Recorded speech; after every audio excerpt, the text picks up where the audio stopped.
नमस्कार, आप देख रहे हैं CWB हिंदी न्यूज। हरियाणा के जींद में किसान आंदोलन खत्म होने के 10 दिन बाद बुधवार को भी जींद पटियाला नेशनल हाईवे पर स्थित खटखट बरसोला टोल प्लाजा शुरू नहीं हो पाया। असल में टोल प्रबंधन के लिए चूहे आफत बने हुए हैं। चूहों ने टोल की अंडरग्राउंड केबल को काट दिया है, जिससे न तो फास्टैग सिस्टम काम कर रहा है और न ही बूथों पर लगे कंप्यूटर चल रहे हैं। इनको ठीक करने में अभी कई दिन लगने वाले हैं। 3 कृषि कानून वापस हुए तो 11 दिसंबर को किसान आंदोलन खत्म हुआ। 16 दिसंबर को किसानों ने टोल को प्रबंधकों के हवाले कर दिया। इसे चलाने का प्रयास हुआ तो सिस्टम जवाब दे गई। जांच की गई तो पता चला कि टोल की अंडरग्राउंड केबल को चूहों ने कुतर दिया है। 5 दिन बाद भी यह काम पूरा नहीं हो पाया है।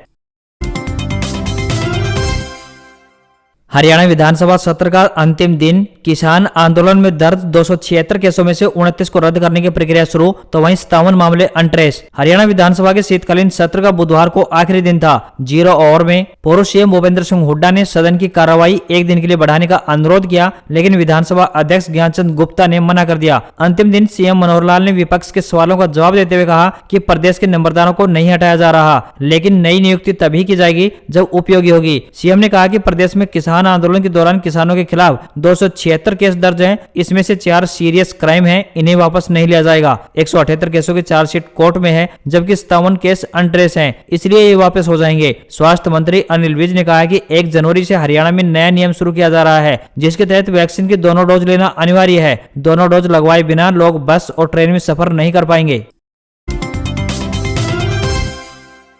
किसानों के रेल रोको आंदोलन का असर। नांदेड़ अमृतसर स्वराज एक्सप्रेस, मुंबई फिरोजपुर पंजाब मेल सहित 35 ट्रेनें रहेंगी रद्द। किसानों का रेल रोको आंदोलन रेलवे और यात्रियों के लिए परेशानी का सबब बन गया है। फिरोजपुर मंडल के रेलवे ट्रैक पर चल रहे आंदोलन से रेल यातायात पूरी तरह से प्रभावित हो चुका है। आज भी ट्रेनों के रद्द होने का सिलसिला चलेगा। रेलवे ने एहतियात के तौर पर पंजाब जाने वाले करीब 35 ट्रेनों को रद्द कर दिया है और 23 दिसंबर यानी आज के लिए भी रद्द होने वाली ट्रेनों की सूची तय कर दी है। 12,471 Bandra terminus Shri Mata Vaishno Devi Katra Swaraj express, 11,071 Pune Jammu Tawi Jhelum express, 14,619 Agartala Firozpur express व 13,151 कोलकाता जम्मू तवी एक्सप्रेस ट्रेनें रद्द रहेंगी। भारत मौसम विज्ञान विभाग यानी IMD ने बुधवार को कहा है कि पंजाब, हरियाणा, राजस्थान और मध्य प्रदेश के अधिकांश हिस्सों में शीतलहर की स्थिति कम हो गई है। गुरुवार तक उत्तर पश्चिमी और मध्य भारत के अधिकांश हिस्सों में इसके कम होने की संभावना बन गई है। अगले 24 घंटों के दौरान उत्तराखंड, उत्तर प्रदेश, पूर्वी मध्य प्रदेश, छत्तीसगढ़ और ओडिशा में अलग अलग इलाकों में शीतलहर की स्थिति बने रहने की संभावना है और इसके बाद इसमें कमी आएगी। एजेंसी ने 23 से 26 दिसंबर के दौरान पंजाब और हरियाणा के अलग अलग हिस्सों में और 24 व 26 दिसंबर के दौरान पश्चिमी राजस्थान में सुबह के समय घने कोहरे का अनुमान लगाया है। हरियाणा के करनाल शहर को बड़ी सौगात। करनाल में बनेगा अंतर्राष्ट्रीय स्तर का क्रिकेट स्टेडियम। करनाल शहरवासियों के लिए बड़ी खुशखबरी है, क्योंकि अब टेलीविजन नहीं बल्कि अंतर्राष्ट्रीय क्रिकेट टीमों के मुकाबले को यहीं देखा जा सकेगा। मुख्यमंत्री मनोहर लाल के प्रयास से जल्द ही करनाल के दाहा में अंतर्राष्ट्रीय क्रिकेट स्टेडियम बनने जा रहा है। करनाल के लिए यह बड़ी सौगात होगी। दिल्ली और मोहाली के बाद अंतर्राष्ट्रीय क्रिकेट मुकाबले करनाल में हो सकेंगे। स्मार्ट सिटी के तहत ड्राइंग तैयार कर ली गई है और प्रोजेक्ट सिरे चढ़ाने के लिए 2 साल का समय दिया गया है। प्लान के अनुसार क्रिकेट स्टेडियम के लिए दाहा में 26 एकड़ जगह उपलब्ध है। स्टेडियम के लिए 13 एकड़ की जरूरत रहेगी। स्टेडियम इंटरनेशनल क्रिकेट काउंसिल और भारतीय क्रिकेट कंट्रोल बोर्ड के मानकों के हिसाब से बनेगा। इसमें 4 गेट होंगे, जो VIP गेट, आपातकालीन गेट व 2 गेट दर्शकों के लिए होंगे। खास बात यह है कि यह नेशनल हाईवे के पास बनेगा। अंतर्राष्ट्रीय क्रिकेट स्टेडियम बनने के बाद यहाँ Irani cup, Indian cricket league, Deodhar trophy, Vijay Hazare trophy, Duleep trophy, Ranji trophy सहित घरेलू महिला क्रिकेट संबंधित तमाम मुकाबले खेले जा सकेंगे। हरियाणा में 2 लाख रुपए से अधिक सालाना आय वाले बुजुर्गों की पेंशन कटेगी। हम आपको बता रहे हैं क्या है पूरे नियम। हरियाणा में बुजुर्ग लोगों की धड़ाधड़ कट रही पेंशन पर प्रदेश सरकार ने स्थिति साफ कर दी है। प्रदेश के सामाजिक न्याय एवं अधिकारिता राज्य मंत्री ओम प्रकाश यादव ने कहा है कि यदि लाभार्थी पति और पत्नी की वार्षिक आय सभी स्रोतों को मिलाकर 2 लाख रुपए से अधिक है तो वह बुढ़ापा पेंशन लेने का हकदार नहीं होगा। अभी तक सरकार ने ऐसे लोगों की पेंशन काटी है जिनकी पति पत्नी को मिलाकर वार्षिक आय 3.5 लाख रुपए बनती हो। ऐसे लोगों की संख्या करीब 21,000 है। इन लोगों लोगों ने परिवार पहचान पत्रों में अपने हस्ताक्षरों के जरिए यह माना हुआ है कि उनकी यानी पति पत्नी को मिलाकर वार्षिक आय 3.5 लाख रुपए है या उससे अधिक है। बुढ़ापा पेंशन लेने वालों की संख्या 17,47,751 है। जिन लाभार्थियों की वार्षिक आय यानी पति व पत्नी की वार्षिक आय को मिलाकर 2 लाख रुपए या उससे कम है, उनकी पेंशन नहीं रोकी जाएगी। हरियाणा के पूर्व मुख्यमंत्री भूपेंद्र सिंह हुड्डा ने कहा है कि सरकार का यह फैसला बुजुर्गों के हितों पर कुठाराघात है, तो वहीं पेंशन में बढ़ोतरी करने की बजाय सरकार इसे खत्म करने में लगी हुई है। वहीं हरियाणा विधानसभा में विपक्ष के पूर्व नेता अभय चौटाला ने कहा है कि सरकार ने पेंशन 5,000 रुपए करने का वादा अपने चुनाव घोषणा पत्र में किया था, जो पूरा करने की बजाय सरकार लोगों की पेंशन काटने पर उतर आई है। यह बुजुर्गों का अपमान है। डीपीई शिक्षकों को पंजाब हरियाणा हाईकोर्ट से मिली राहत, डिमोशन के आदेश पर लगी रोक। पंजाब एवं हरियाणा हाईकोर्ट ने बुधवार को हरियाणा स्कूल शिक्षा विभाग 32 डीपीई यानी डेमोस्ट्रेटर फिजिकल एजुकेशन को डिमोशन कर वापस जेबीटी टीचर पद पर भेजने के आदेश पर रोक लगा दी है। मामले की सुनवाई 5 अप्रैल तक स्थगित कर दी गई है। याचिका में कहा गया है कि आदेश जारी करने से पहले उन्हें कारण बताओ नोटिस तक नहीं दिया गया। याचिका में कहा गया कि उनके खिलाफ कार्रवाई से पहले कम से कम उनको अपना पक्ष रखने का मौका तो दिया जाना चाहिए था। नए वेरिएंट पर नया फरमान, टीका नहीं लगवाने वाले लोगों की 1 जनवरी से सार्वजनिक स्थानों पर एंट्री बैन। स्वास्थ्य मंत्री हरियाणा अनिल विज ने विधानसभा में घोषणा कर दी है कि आने वाली 1 जनवरी 2022 से हरियाणा में भीड़ भाड़ वाले सार्वजनिक स्थानों, रेस्टोरेंट, मॉल, बैंक, कार्यालय जैसे स्थानों पर कोरोना की दोनों डोज नहीं लगवाने वाले लोगों को प्रवेश नहीं दिया जाएगा। इसके अलावा उन्होंने कहा कि हम हरियाणा को देश में ऑक्सीजन के मामले में आत्मनिर्भर बनाना चाहते हैं। हरियाणा एक ऐसा प्रदेश होगा जो देश भर में ऑक्सीजन के मामले में आत्मनिर्भर होगा। उन्होंने कहा कि उन्होंने राज्य के सभी एसपी व पुलिस आयुक्त को वायरलेस मैसेज भेज दिया है और कहा है कि जो लोग मास्क नहीं पहन रहे हैं उनका 500 रुपए का चालान किया जाए।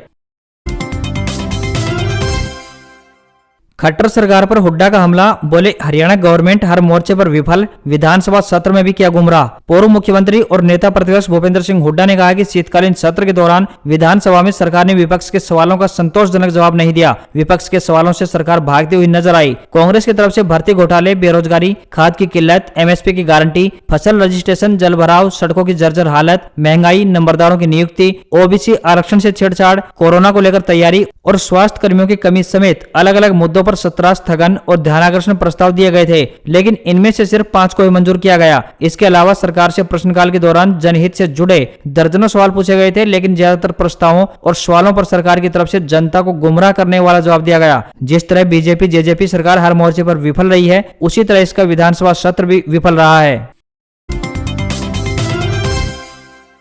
हरियाणा में 1 जनवरी से नए सिरे से जनगणना का कार्य होगा शुरू। हरियाणा के डिप्टी सीएम दुष्यंत चौटाला ने बताया कि 1 जनवरी 2022 से नए सिरे से राज्य में भी जनगणना का कार्य शुरू हो जाएगा, जिसमें 10,000 से अधिक आबादी वाले गांवों में महाग्राम योजना के तहत सीवरेज ट्रीटमेंट प्लांट लगाए जाएंगे। इसके अलावा 8 से 10,000 तक की आबादी वाले गाँव में दूसरी FSTP की सुविधा को अपग्रेड किया जाएगा। वहीं 5 से 8,000 तक की आबादी वाले गाँव को भी पोंड अथॉरिटी एक नई योजना के साथ टेकअप करेगी। दुष्यंत चौटाला विधानसभा सत्र के दौरान सदन के एक सदस्य द्वारा पूछे गए प्रश्न का जवाब बोल रहे थे। एक अन्य सदस्य के सवाल पर डिप्टी सीएम ने बताया कि डबवाली से पानीपत तक एक्सप्रेस वे बनाया जाएगा। इस एक्सप्रेस वे का कनेक्शन 7 नेशनल हाईवे से भी होगा।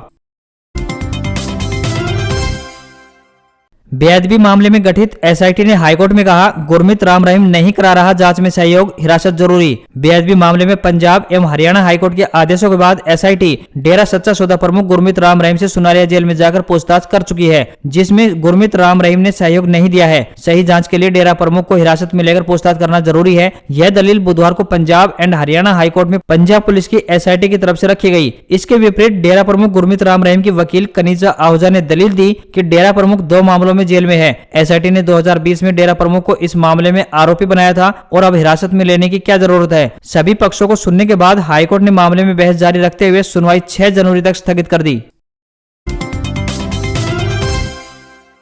हरियाणा में ओमिक्रॉन की एंट्री, एक ही दिन में 4 केस मिले। केरल में भी 9 संक्रमितों की पहचान, तो वहीं देश में कुल मामले 242 पहुंचे। कोरोना के नए वेरिएंट ओमिक्रॉन की अब हरियाणा में भी एंट्री हो चुकी है। बुधवार को राज्य में 4 संक्रमितों की पहचान की गई है। इनमें पानीपत से 2, करनाल और फरीदाबाद से एक केस सामने आए हैं। पानीपत वाले दोनों लोग इंग्लैंड से लौटे हैं, तो वहीं फरीदाबाद और करनाल के रहने वाले शख्स कनाडा और पुर्तगाल से लौटे हैं। करनाल के मरीज का बेटा भी कोरोना पॉजिटिव पाया गया है। इधर केरल में भी बुधवार को 9 नए मरीजों की पहचान हुई है। वहीं देश भर में नए वेरिएंट से संक्रमित कुल केस बढ़कर 242 पहुंच गए हैं।